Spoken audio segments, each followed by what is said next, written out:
मैं राकेश त्यागी एक बार फिर हाजिर हूं आपके विदेश में बसने के सपने को खंगालने के लिए। तो आशा है कि पिछले वीडियो के हिसाब से आपने ये तो कैलकुलेशन कर ही ली होगी कि बाहर निकलने के बाद खर्चे कितने हैं और बचत कितनी है। और आज अगर मैं कंक्लूड करना शुरू करूं तो मुझे ये लगता है कि अगर आप 2 लाख रुपए महीना कमा रहे हैं हिंदुस्तान में और 1 करोड़ आपको ऑफर मिल रहा है अमेरिका में या बाहर, तो मुझे लग रहा है कि आप इंडिया में ज़्यादा बेटर हैं अगर आप पैसे के लिए आ रहे हैं। तो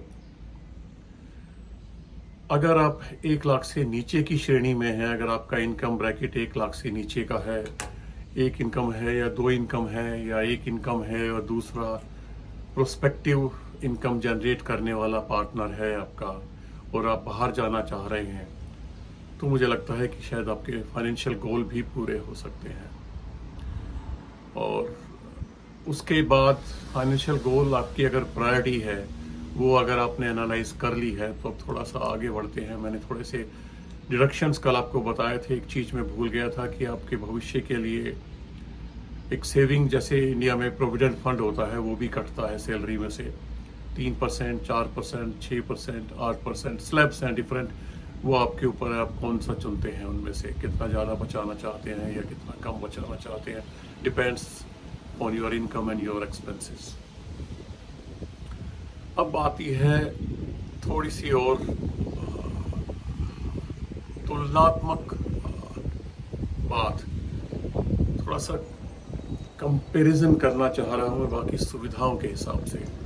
अगर आप वहाँ पर 1 लाख कमा रहे हैं या उससे ज़्यादा कमा रहे हैं और बाहर पैसा बनाने के सपने देख रहे हैं और आपने डिसाइड कर ही लिया है या करने वाले हैं और फाइनेंशियल गोल्स हैं या दूसरे गोल्स हैं, थोड़ा सा ये भी देख लीजिए। इंडिया में आपको डोमेस्टिक हेल्प बड़े आराम से मिल जाती है और आपको बोझ भी नहीं लगता है, बड़े आसानी से कम पैसों में 6,000, 8,000, 10,000 में डोमेस्टिक हेल्प मिल जाती है। आपको घर की सफाई भी हो जाती है, खाना बन जाता है, सब कुछ तैयार मिलता है आपको। और अगर कोई छोटा बच्चा है, इन्फेंट है, तो उसकी देखभाल में भी हेल्प हो जाती है। उसके बाद आती है आपकी रिश्तेदारों की बात। आप रिश्तेदारों के बीच में, चाहे वो बेशक खोखले रिश्ते हों, लेकिन रिश्तेदारों के बीच में हम रहना पसंद करते हैं। आपको भीड़ भड़का पसंद है, महफिलें पसंद है, लोगों में रहना चाहते हैं, तो शायद वो आपको यहाँ पर नहीं मिलेगा। क्योंकि अगर यहाँ पे आप दोस्त बनाएंगे, मेरे विचार में, मेरे अनुभव से, एक तो दोस्त बनेगा ही नहीं। अगर कोई दोस्त बनेगा तो वो भी आप जैसी सिचुएशन में विदेश में आके अकेलापन महसूस कर रहा होगा, तो उसको लगेगा कि शायद उसका अकेलापन आप बांट लेंगे या आपको लगेगा कि आपका अकेलापन वो बांट लेगा, तो अकेलापन बहुत अखरता है। उसके बाद खाना तो आप वाकई मिस करेंगे। जब 2003 की बात अगर मैं करूं, तो उस वक्त शायद इक्का दुक्का इंडियन रेस्टोरेंट यहाँ पे हुआ करते थे, लेकिन अब बहुत बहुत खुल गए हैं।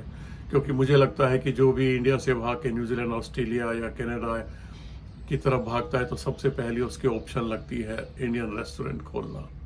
सेकंड पे आती है ग्रोसरी स्टोर या प्रोविजन स्टोर खोलना, और तीसरी आती है दारू की दुकान खोलना। तो ये हम इंडियंस के साथ 3 काम तो चिपके ही हुए हैं। अगर आप बिजनेस में आ रहे हैं, सर्विस में आ रहे हैं, तो फिर बात अलग है। 5 दिन आप काम करेंगे, 2 दिन मौज करेंगे, और जब काम से घर आएंगे तो आपके पास कोई स्ट्रेस नहीं है, ईज ऑफ लिविंग तो है ही। इसके बाद अगर हम बात करें, कल थोड़ा सा जिक्र किया था मैंने ग्रोसरीज का, तो मैं आज की बात करूं। आज दिसंबर है, दिसंबर के महीने में, यानी कि 6 दिसंबर है आज, और 6 दिसंबर में 6 दिन हो गए हमारी समर शुरू हुए। समर में रियायत मिलने के बाद, थोड़ा सा हल्का होने के बाद, सब्जियां अफोर्डेबल हैं, फ्रूट्स अफोर्डेबल हैं। टमाटर आज आपको $5 में मिल रहा है।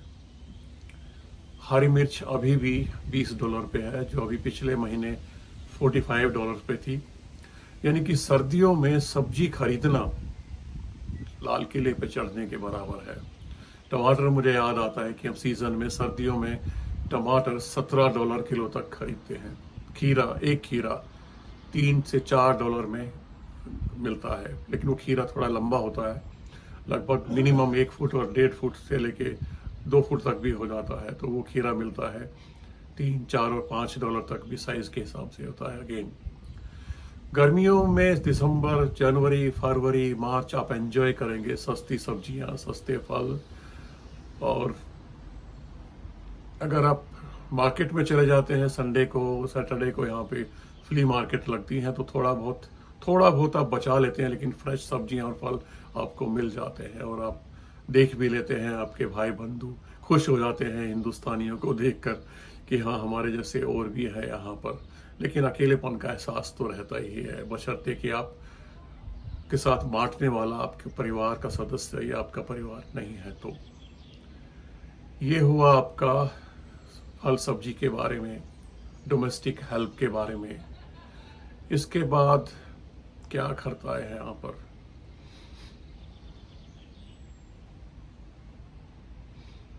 इसके बाद तो मुझे लगता है कि ज़्यादा कुछ सोचने को नहीं है। लेकिन जब आप निकलते हैं, निकलने का प्लान बना रहे हैं, स्पेशली वो लोग जो भरे पूरे परिवार में वहाँ पर रहते हैं, ये सोच के आइए कि 3 साल तक, 6 महीने या 1 साल नहीं बोल रहा मैं, 3 साल तक दिल पे पत्थर रखना है, जैसे भी हो गुजारा करना है, काम करना है, दोनों ने मिलकर करना है।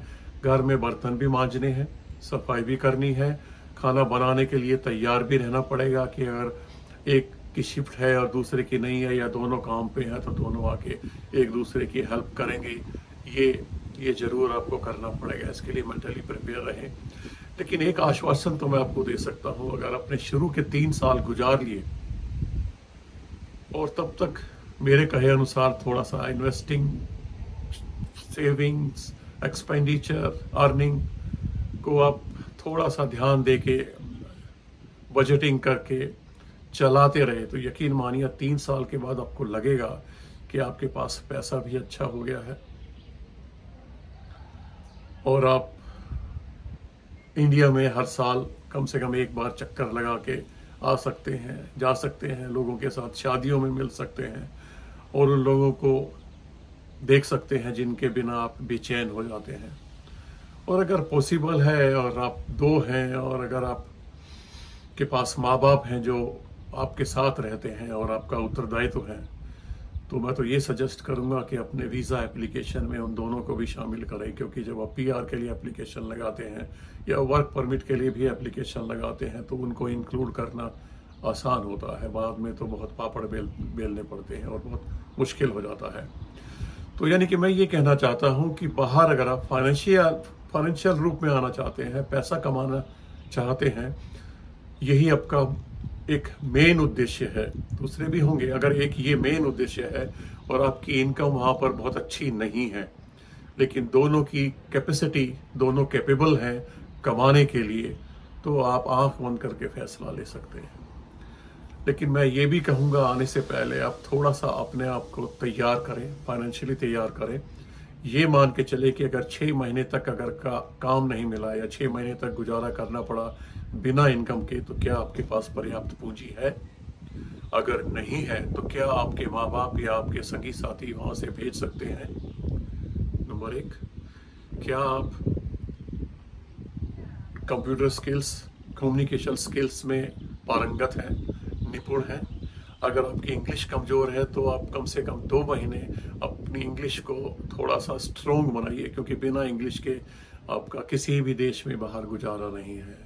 हाँ, गुजारा है, उस गुजारे में आपको कम से कम एक आदमी को तो आइल्स का बैंड पास करना पड़ेगा, लेकिन दूसरा साथ आ सकता है। लेकिन वो गुजारा करने के लिए फिर आप बिना कम्युनिकेशन स्किल्स के सिर्फ खेतों में फल तोड़ेंगे या खेतों में काम करेंगे, अनडाउटेडली कमाई तो बहुत है वहाँ पे, बचा भी बहुत ज़्यादा सकते हैं, लेकिन अगर उस लाइफ के लिए यहाँ पे आना है, मत आइए। जिल्लत की लाइफ है वो, एक एक कमरे में लोग रहते हैं, 8-8, 10-10 रहते हैं, सुबह से शाम तक शायद साझे में बना के कम से कम खा के गुजारा करते हैं और आपस में फिर झगड़ते भी हैं, कल मैंने साफ किया था, आज तेरी बारी है, और इस तरह से वो मुझे लगता है कि जिल्लत की ज़िंदगी है। सिर्फ बाहर का ठप्पा लगवाने के लिए कम से कम खेतों में काम करने के लिए मत आइए। पढ़े लिखे हैं, जरूर आइए, प्लान बना के आइए, कुछ 6 महीने का फंड साथ रख के लेके आइए। मुझे मालूम है 6 महीने लगते नहीं हैं अगर आप वेल क्वालिफाइड है, कम्युनिकेशन स्किल्स अच्छी हैं, कंप्यूटर स्किल्स आपकी बहुत अच्छी हैं। तो आईटी वालों की तो मैं बात ही नहीं करता, वो तो सुप्रीम राजा होते हैं, जहाँ पे भी जाएं राजा होते हैं। लेकिन फाइनेंशियली अगर मैं आज की बात करूं, मोदी साहब के मेक इन इंडिया की बात करूं, तो मुझे लगता है कि फाइनेंशियल पैकेजेस बहुत बहुत अच्छे हैं वहाँ पर। 2 लाख 3 लाख महीने की सैलरी उनको ऑफर हो रही है। और अमेरिका में अगर आपको 1 करोड़ मिल गया, यानी कि $2 लाख अगर साल के मिलते हैं, तो भी आप इतना बचा नहीं पाएंगे, इस आराम से रह नहीं पाएंगे। ठाठ की ज़िंदगी आपकी इंडिया में हो सकती है अगर आप 2 लाख रुपए महीना कमा रहे हैं। तो अपने आप को एनालाइज कीजिए, अपने विचारों को खंगालिए, क्या करना है जाके, किस लिए हम जा रहे हैं। अगर फाइनेंशियल फैक्टर एक है तो कम से कम इस वीडियो को ज़रूर देखिए, उसके बाद फिर सोचिए। अगली बार मैं दूसरे फैक्टर्स की बात करूँगा कि अगर आपका फाइनेंशियल फैक्टर एक था या नहीं था, और क्या फैक्टर्स होते हैं जिनके लिए आपको बाहर जाना चाहिए।